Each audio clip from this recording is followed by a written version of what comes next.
अली अमीन गंडापुर के साथ वही सलूक हो रहा है जो छोटे जुल्फी के साथ होता था। छोटा जुल्फी उस्ताद जफरी के साथ काम करता था। ये लोग बंद रोड पर मोटर मैकेनिक थे। उस्ताद जफरी के पास 5 छोटे थे, लेकिन छोटा जुल्फी इन सब में मुतहरिक भी था और उसे काम भी आता था। मुरम्मत का 90% काम ये करता था, लेकिन अजीब बात थी, इसे हर रोज़ ग्राहकों और उस्ताद दोनों से मार पड़ती थी। काम में रोज़ कोई ना कोई कमी पेशी रह जाती थी या ये वक्त पर मुकम्मल नहीं होता था, लिहाजा ग्राहक उस पर चढ़ जाते थे। वो फितरतन हमदर्द इंसान था। वो ग्राहकों के मामूली काम अमूमन फ्री कर देता था।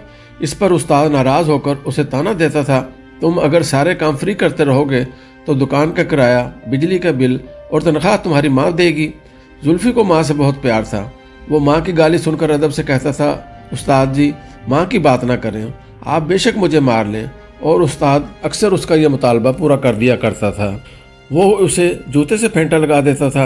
वर्कशॉप के साथ छोटा सा चाय खाना भी था। उसका मालिक रोज़ाना छोटे जुल्फी को मार खाता देखता था।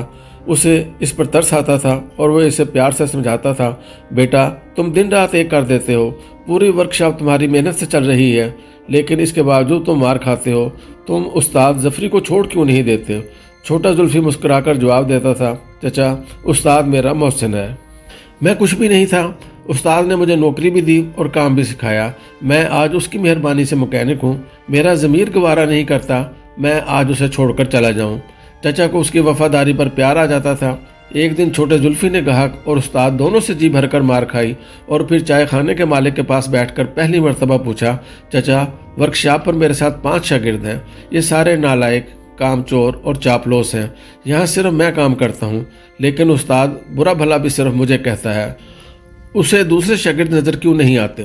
दूसरा ग्राहक भी सिर्फ मेरी बेइज्जती करते हैं, इसकी क्या वजह है? चाय खाने के मालिक ने कह कहा लगाकर जवाब दिया, बात सीधी है, इन सब में सिर्फ तुम काम करते हो और हमारे मुआशरे में जो शख्स काम करे मार भी उसे ही पड़ेगी। तुम्हारे साथी चालाक हैं, ये काम नहीं करते, चुनाचे ये उस्ताद की मार और ग्राहकों की फटकार दोनों से बचे रहते हैं। तुम भी अगर बचना चाहते हो तो काम बंद कर दो, तुम्हें भी कोई कुछ नहीं कहेगा। छोटे जुल्फी ने यह सुनकर कहका लगाया। चाय खाने के मालिक का कहना था, मैं अपने उस्ताद के पास कप धोया करता था। मुझसे जब भी कोई कप टूट जाता था तो उस्ताद मुझे मारता था और वो हमेशा मारते वक्त ये भूल जाता था कि मुझसे अगर एक कप टूट गया है तो मैंने 150 कप धोए भी हैं। उस्ताद को कभी वो 150 साफ़ सुथरे कप दिखाई नहीं दिए, उसे हमेशा टूटा हुआ कप नज़र आता था और मुझे उसकी सज़ा भुगतनी पड़ती थी। जबकि बाकी लड़के क्योंकि काम नहीं करते थे, लिहाजा उन्हें मार भी नहीं पड़ती थी। मैंने इससे ये सीखा, हम अगर काम करेंगे तो फिर हमारी बेइज्जती भी होगी और हमें मार भी पड़ेगी। बेचारा गंडापुर भी छोटा जुल्फी है। ये पीटीआई का वाहिद लीडर है जो अमली तौर पर बानी पीटीआई का साथ दे रहा है। उसने खान के लिए 5 बड़े मुजाहरे किए। इसे जब भी कहा गया ये जैसे तैसे गिरता पड़ता 20-30 हज़ार लोगों को इस्लामाबाद और लाहौर लेकर पहुंचा।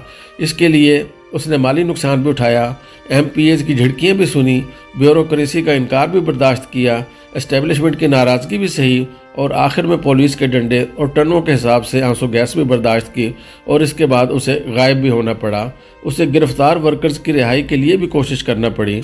उसने वर्कर्स के लिए वकीलों का बंदोबस्त भी किया, लवाहिकीन के घर राशन और पैसे भी भिजवाए और जेलों में उनकी मदद भी की।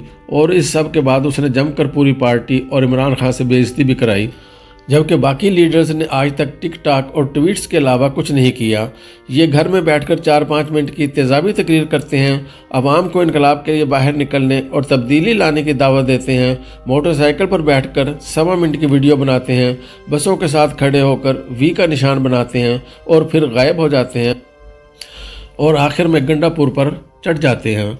आप खान और पाकिस्तान तहरीक इंसाफ का कमाल देखिए, उसने आज तक उन लोगों से ये भी नहीं पूछा कि तुम आखिर गायब कहाँ हो जाते हो, तुम हर एहतजाज से पहले गिरफ्तार कैसे हो जाते हो और चंद दिन बाद तुम्हें रिहा क्यों कर दिया जाता है, और पार्टी तुमसे जब भी फंड मांगती है तो तुम्हारी जेब कैसे कट जाती है, तुम आराम से घर में क्यों बैठे हो और तुम्हारा कारोबार भी क्यों चल रहा है।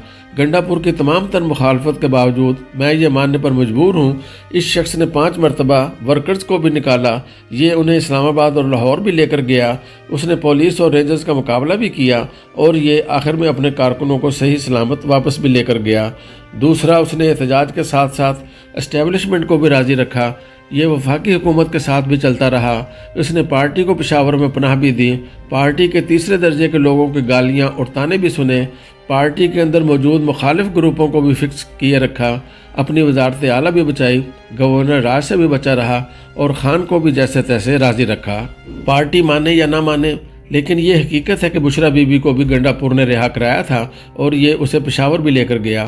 آج اگر بشرا بی بی اقتدار کو انجوائے کر رہی ہیں یا پارٹی کے 500 لیڈرز کو اکٹھا کر کے ہدایات دے رہی ہیں تو اس کا سارا کریڈٹ علی امین گنڈا پور کو جاتا ہے، پارٹی مانے یا نہ مانے۔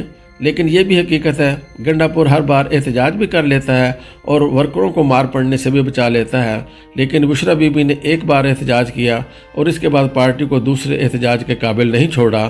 بشرا بی بی اور مراد سعید کی حماقت کی وجہ سے ریاست کا خوف ختم ہو گیا۔ ریاست یہ جان گئی پارٹی کو بھگانے کے لیے صرف 10 منٹ کافی ہوتے ہیں۔ ٹھیک 10 منٹ بعد گنڈا پور ہوتے ہیں، نہ بشرا بی بی اور نہ ہی وہ غیرت مند جو سر پر کفن باندھ کر آئے تھے اور جنہوں نے خان کی رہائی تک اسلام آباد میں بیٹھنا تھا۔ بشرا بی بی کی سیاسی حماقت نے کارکنوں کا حوصلہ بھی توڑ دیا۔ لوگ سمجھ گئے ہم اگلی بار اسلام آباد آئے تو ہمیں پہلے سے زیادہ پھینٹا بھی پڑے گا اور ہم جیلیں اور مقدمے بھی بھگتیں گے اور پارٹی پیچھے مڑ کر ہمارا حال احوال بھی نہیں پوچھے گی۔ چنانچہ اگلی کال پر کوئی شخص اسلام آباد آنے کی غلطی نہیں کرے گا۔ لیکن اس سب کے باوجود گنڈا پور چھوٹا زلفی ہے اور پوری پارٹی اسے لتاڑ رہی ہے۔ آپ پی ٹی آئی کے 5 احتجاجوں کا پروفائل نکال کر دیکھ لیں، پنجاب سے کون نکلا تھا یا کس نے پنجابی کارکنوں کو نکالا تھا؟ کوئی ایک بھی نہیں۔ کراچی یا سندھ سے اسلام آباد کون آیا تھا؟ ڈاکٹر عارف علوی کا سروں کا سمندر کہاں رہ گیا تھا؟ اور حماد اظہر، سلیمان اکرم راجہ، وقاص اکرم اور لطیف کھوسہ کے جان نثار کہاں تھے؟ بلوچستان کا سونامی کس جگہ رک گیا تھا؟ آزاد کشمیر کے مجاہدین کو حالہ تک کیوں نہیں پہنچ سکے؟ اور گلگت بلتستان کے سابق وزیر اعلیٰ خالد خورشید سنگ جانی میں تقریر کے بعد کہاں غائب ہو گئے تھے؟ گوہر خان کے قافلے ہر بار کہاں رہ جاتے ہیں؟ اور کے پی کے بڑے سیاسی خاندان خان کے ٹائیگرز کو اسلام آباد کیوں نہیں لا پاتے؟ آج تک کسی نے ان سے پوچھا؟ جی نہیں۔ یہ لوگ کیونکہ برتن دھوتے ہی نہیں ہیں، یہ گیلی مٹی پر قدم ہی نہیں رکھتے، چنانچہ ان سے کوئی سوال نہیں کرتا۔ جبکہ گنڈا پور نے پارٹی اور خان کی رہائی کی سلیب اٹھا رکھی ہے اور اس لیے اسے مار بھی پڑتی ہے، پھٹکار بھی، اور یہ ریاست اور خان دونوں کا دیندار بھی بن جاتا ہے۔ پارٹی میں ایک طرف مراد سعید، حماد اظہر اور وقاص اکرم جیسے بہادر، جرأت مند اور بے باک لوگ ہیں۔ ایسے بے باک اور جرأت مند لوگ جو تہہ خانوں سے سر باہر نکالنے کی غلطی بھی نہیں کر رہے، جو چھپ کر خفیہ جگہ سے عوام کو انقلاب کی دعوت دیتے ہیں، جو انہیں بتاتے ہیں کہ تم اگر اب نہیں نکلے تو پھر کبھی نہیں نکل سکو گے، اور دوسری طرف گنڈا پور جیسے مسکین، کمزور اور بزدل لوگ ہیں جو ہر بار میدان میں آتے ہیں، مار کھاتے ہیں، پارٹی کے ہاتھوں ذلیل ہوتے ہیں اور آخر میں ان کی نیت پر بھی شک کیا جاتا ہے۔ چنانچہ مجھے واقعی گنڈا پور مظلوم محسوس ہوتا ہے۔ میں اس کی تمام تر مخالفت کے باوجود یہ بھی سمجھتا ہوں اگر گنڈا پور وزیر اعلیٰ نہ ہوتے تو پی ٹی آئی اب تک کے پی سے بھی فارغ ہو چکی ہوتی، یہاں فارورڈ بلاک بن چکا ہوتا یا پھر گورنر راج لگ چکا ہوتا اور پارٹی پنجاب کی طرح کے پی میں بھی سر چھپاتی پھر رہی ہوتی۔ لیکن کیونکہ یہ پارٹی دلچسپ لوگوں کی پارٹی ہے، چنانچہ یہ ہمیشہ ایک کپ ٹوٹنے پر برتن دھونے والے کی مرمت کر دیتی ہے، اور اس وقت علی امین گنڈا پور کی مرمت ہو رہی ہے، بیچارہ گنڈا پور۔